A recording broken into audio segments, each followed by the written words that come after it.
que habrían sido agredidas, no las querían bajar. Y para hablar a fondo de lo que está pasando en la Ciudad de México, en el centro del país, sobre estos casos, está con nosotros David Saucedo. Él es especialista en seguridad. David, gracias por estos minutos para Reporte M. ¿Qué tal, Abel? ¿Cómo estás? Qué gusto saludarte a ti, a la auditoría de tus órdenes. David, en el caso de la Ciudad de México, ¿desde cuándo un taxi y ahora ya los automóviles de plataformas se han convertido en espacios inseguros? Es decir, donde mujeres y hombres, los pasajeros en general, pueden ser víctimas de una agresión o de un delito. Lamentablemente, Abel, desde hace cuando menos 20 años en la Ciudad de México hay registros de un incremento de los delitos que se cometen en el transporte público. De hecho, este fue uno de los factores en su momento que provocó la transición en la capital, como tú recordarás, en el 97, cuando gana el ingeniero Cuauhtémoc Cárdenas. Uno de los factores, no el único, no el más importante, pero sí uno de los factores que provocó que la Ciudad de México se recorriera ideológicamente a la izquierda fue la terrible situación de inseguridad que se vivió en el periodo de Óscar Espinosa Villarreal, el último regente de la época del PRI. El robo a transeúntes ha sido una situación que ha marcado a la Ciudad de México desde muchos años. En parte, el éxito de los taxis ejecutivos de estas plataformas se debe justamente a que cuentan con algunos mecanismos adicionales para la salvaguarda de los pasajeros, tales como la grabación, el seguimiento GPS en tiempo real de los pasajeros, el conocer los datos del conductor, la matrícula de los vehículos.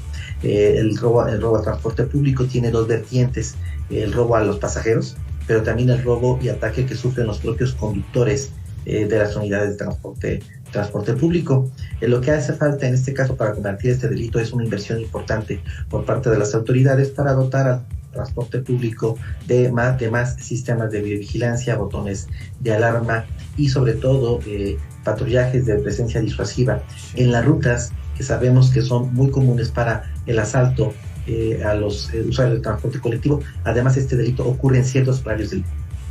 Claro. David, mencionabas que el transporte ejecutivo está ganando al taxi tradicional. Sin embargo, hemos visto casos en ambas plataformas. ¿Se debe a que no hay una revisión de los perfiles, la aplicación de estudios, quizá de pruebas psicométricas? Es decir, más candados para que quien vaya al volante, ya sea en un taxi o en un auto de plataforma, pues tenga un servicio de calidez y sobre todo de seguridad y comprometido con los usuarios. Ya es todo al mismo tiempo, Abel, tal y como tú lo señalas, se requiere un proceso de reclutamiento y selección de personal más exhaustivo.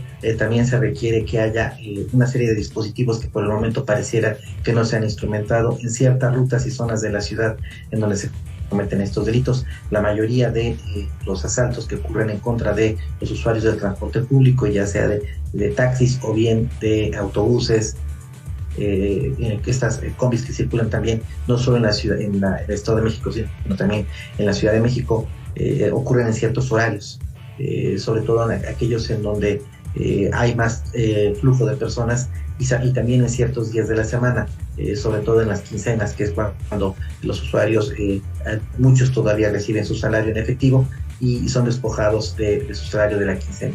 Entonces hace falta de todo. Hace falta más tecnología, los operativos evidentemente, y también es posible que estemos frente a un fenómeno diferente. No solo el hecho de que haya este tipo de eventos, sino de que las redes sociales ayudan a denunciar el mismo. Uno de los problemas que tenemos todavía con el robo a transeúnte, el robo de pasajero, es que muchos de estos delitos no se denuncian.